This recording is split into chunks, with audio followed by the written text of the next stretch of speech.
अभी कुछ दिन पहले मैं एक किताब पढ़ रहा था अस्टिन लॉन की। उस किताब के राइटर ने एक बात की राइटर्स ब्लॉक के बारे में, कैसे किस तरह से कुछ लोगों को राइटर्स ब्लॉक आ जाता है और उनके दिमाग में कुछ भी नहीं रहता जब वो लिखने जा रहे होते हैं।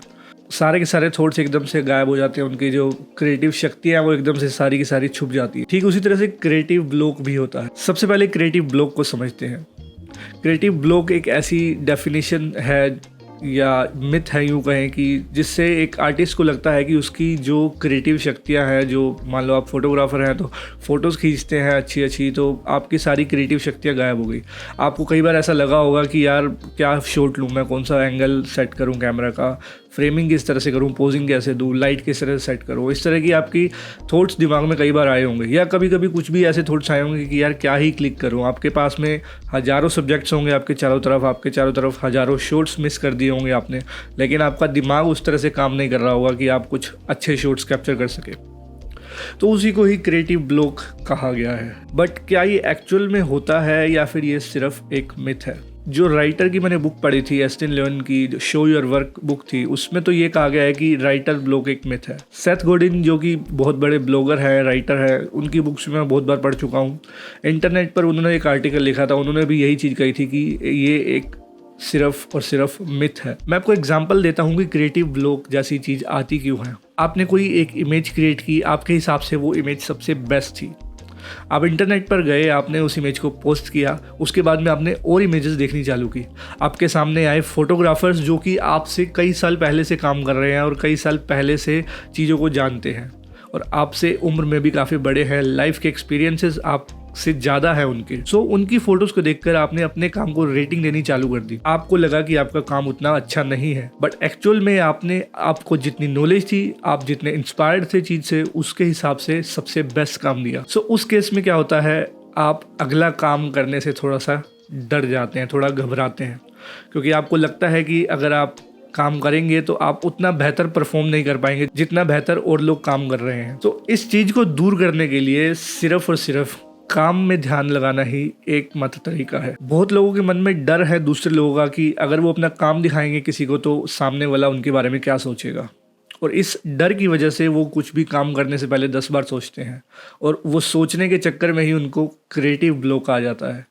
दरअसल आइडियाज़ हमारे दिमाग में बहुत से होते हैं, लेकिन सिर्फ और सिर्फ डर की वजह से कि सामने वाला क्या सोचेगा या हम जो काम करने जा रहे हैं उसका रिजल्ट क्या निकलेगा, इन सब चीज़ों के डर की वजह से, सेल्फ डाउट की वजह से हम लोग अपना काम नहीं कर पाते जो हम करना चाहते हैं। इसी राइटर की अस्टिन लॉन की एक और बुक थी, स्टिल लाइक एन आर्टिस्ट। अब उस बुक में अस्टिन लॉन ने बताया कि किस तरह से आप एक आर्टिस्ट की तरह इंस्पिरेशन लेके अपने आसपास से और उसको अपने आर्ट के अंदर उतार सकते हैं।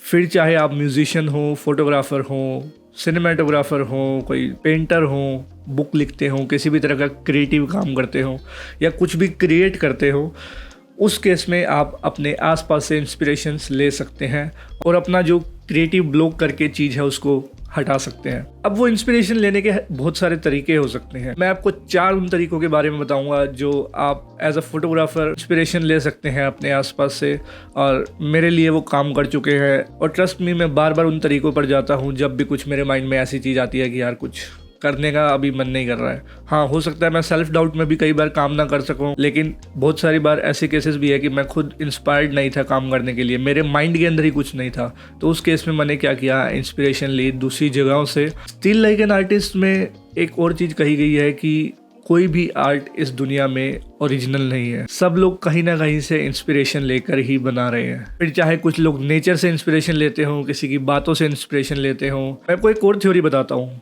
हम कुछ भी चीज़ क्रिएट करते हैं, मान लो वो एक फ़ोटोग्राफी हो, तो वो फोटोग्राफ कितनी अच्छी या कितनी बुरी होगी डिपेंड करता है कि हमारे माइंड के अंदर कितनी ज़्यादा नॉलेज है उस चीज़ को लेकर। तो बात करते हैं उन 4 तरीकों की जहाँ से आप इंस्पायर होकर अच्छी इमेजेस क्रिएट कर सकते हैं। सबसे पहला तरीका है मूवीज़। जी हाँ, मूवीज़ इतना बेहतर मीडियम है आपकी क्रिएटिविटी को बूस्ट करने का। ऐसा इसलिए कह रहा हूँ क्योंकि मूवीज़ में इतनी सारी स्टोरीज़ होती हैं, इतने सारे कैरेक्टर्स होते हैं, इतने सारे सीन्स आते हैं हर सेकंड के अंदर। वहाँ से आपको ढेर सारी इंस्पिरेशन मिल सकती है। कैसे एक पर्टिकुलर सीन के ऊपर लाइट दी गई है, कैमरा एंगल क्या रखा गया है, कितना ज़्यादा ब्राइट है शॉट या कितना ज़्यादा डार्क है, किस तरह की कलर ग्रेडिंग की गई है उस पर्टिकुलर इमेज के ऊपर या उस पर्टिकुलर सीन के ऊपर। वहाँ से आप इंस्पायर होकर अपनी इमेजेस खुद की क्रिएट कर सकते हैं। इसके बाद दूसरा तरीका है इंस्पायर होने का, नेचर को देखना। अभी फ़िलहाल तो कोविड के कारण लॉकडाउन है हर जगह, आप बाहर कहीं नहीं जा सकते, लेकिन जब भी आपको बाहर जाने का मौका मिलेगा फ्यूचर के अंदर, आप एक काम ज़रूर करना, जब भी ऐसा कभी क्रिएटिव ब्लॉक आए तो आसपास के पार्क में या फिर बाहर जाके किसी भी तरह से नेचर को ज़रूर देखना। थोड़ी देर आप नेचर के साथ में बिताना, अपना फ़ोन एकदम साइलेंट करके, फ़ोन बंद करके सिर्फ नेचर को देखना, म्यूज़िक भी नहीं सुनना है, सिर्फ और सिर्फ नेचर को फील करना है उस टाइम पे। और आपके माइंड के अंदर थॉट्स ऑलरेडी आने चालू हो जाएंगे, ऑलरेडी आपके माइंड के अंदर फ्रेम्स बनने चालू हो जाएंगे अच्छे अच्छे। मैंने बहुत बार ट्राई किया है, आप एक बार जरूर ट्राई करके देखना अगर आपने आज से पहले इस ट्रिक को अपनाया नहीं है तो। इसके बाद तीसरा तरीका, आप स्टोरीज वाली बुक्स पढ़ सकते हैं, फिक्शनल बुक्स पढ़ सकते हैं।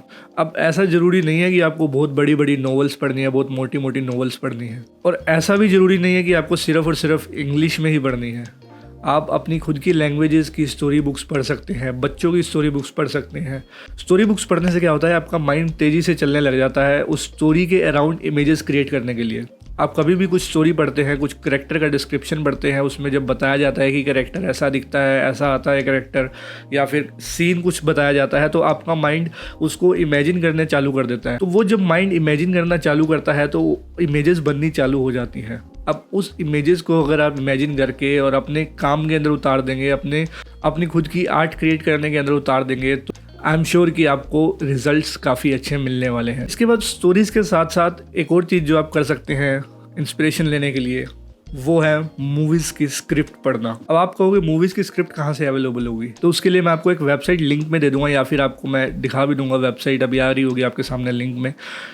उस वेबसाइट पर जाकर आप अपनी फेवरेट मूवी को सर्च कर सकते हैं और उसकी स्क्रिप्ट आपकी एज इट इज़ सामने आ जाएगी। अब जब आप स्क्रिप्ट पढ़नी शुरू करेंगे तो उसमें साफ साफ ऊपर लिखा रहता है कि डे टाइम में शूट किया गया है, नाइट टाइम में शूट किया गया है, कैरेक्टर के डायलॉग्स क्या है, कैरेक्टर के कपड़े क्या है, किस तरह से कैरेक्टर आ रहा है, क्या शूट रहेगा, तो कुछ इस तरह की चीज़ें सारी की सारी स्क्रिप्ट में आपको मिल जाएगी। अब अगर आप स्क्रिप्ट पढ़नी भी चालू करते हैं तो आप अपनी इमेजिनेशन से उस स्क्रिप्ट को रिक्रिएट कर सकते हैं, फिर चाहे आपने मूवी देखी हो या ना देखी हो।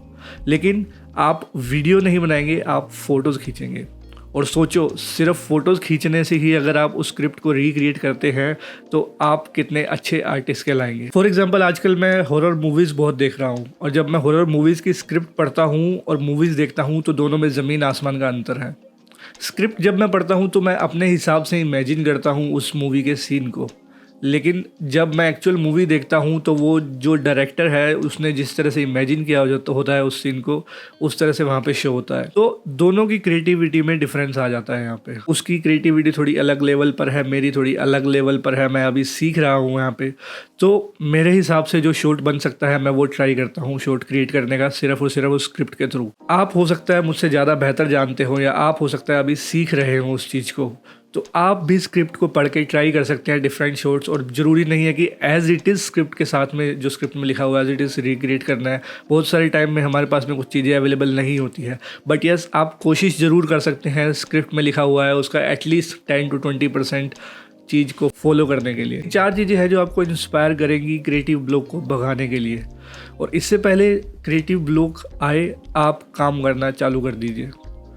सबसे आसान तरीका जो शो योर वर्क में मैंने पढ़ा क्रिएटिव ब्लॉक को हटाने के लिए, कि आपका जैसे ही पहला वाला काम ख़त्म हो उसके तुरंत बाद आप दूसरा काम चालू कर दीजिए। किसी भी चीज़ के ऊपर, डजेंट मैटर आपको दिखाना है या नहीं दिखाना है वो बाद में सोचेंगे, लेकिन कुछ ना कुछ फ़ोटोज़ खींचना या कुछ ना कुछ म्यूज़िक बनाना या कुछ ना कुछ जो भी आप करते हैं, बुक लिखना, आप चालू कर दीजिए। अगर आप एक आर्टिस्ट हैं तो आपको रुकना नहीं चाहिए। एक प्रोजेक्ट ख़त्म हुआ, दूसरा प्रोजेक्ट साथ के साथ चालू कीजिए, तो आप अपने आप को बिज़ी रख पाएंगे उस चीज़ के अंदर, और आपके अंदर कभी भी क्रिएटिव ब्लॉक जैसी चीज़ नहीं आएगी। सेथ गोडिन ने यहाँ पे एक बात कही थी कि 2 तरह के लोग होते हैं, एस्पायरिंग और प्रोफेशनल्स। अब अगर आप एक एस्पायरिंग फ़ोटोग्राफ़र है तो आप सिर्फ इमेजिन करते हो कि यार किस तरह से मैं कैमरा ख़रीदूँगा, इस तरह से मैं शूट करूँगा, मैं ट्रैवल करूँगा, या फिर मैं इस तरह से फ़ोटोज़ एडिटिंग करके काम डालूँगा, मेरे पास इतने लाइक्स आएंगे, इतने फॉलोअर्स आएंगे। तो आप अपने दिमाग के अंदर ही उस चीज़ को इमेजिन करके ही खुश होते रहते हैं। और दूसरी तरफ होते हैं प्रोफेशनल फोटोग्राफर्स जो सिर्फ और सिर्फ काम करते हैं और इन सब चीज़ों पे ध्यान नहीं देते हैं। So that's all from my side. I hope कि आपको मेरे थॉट्स पसंद आए होंगे। अगर आप इसे एज अ वीडियो देख रहे हैं तो कमेंट्स में जरूर बताना कि आपको थॉट्स मेरे किस तरह के लगे। आज के लिए इतना ही। मेरा नाम है निष्काम भाटिया। मिलता हूँ आपसे मैं अगले एपिसोड में। तब तक के लिए नमस्कार।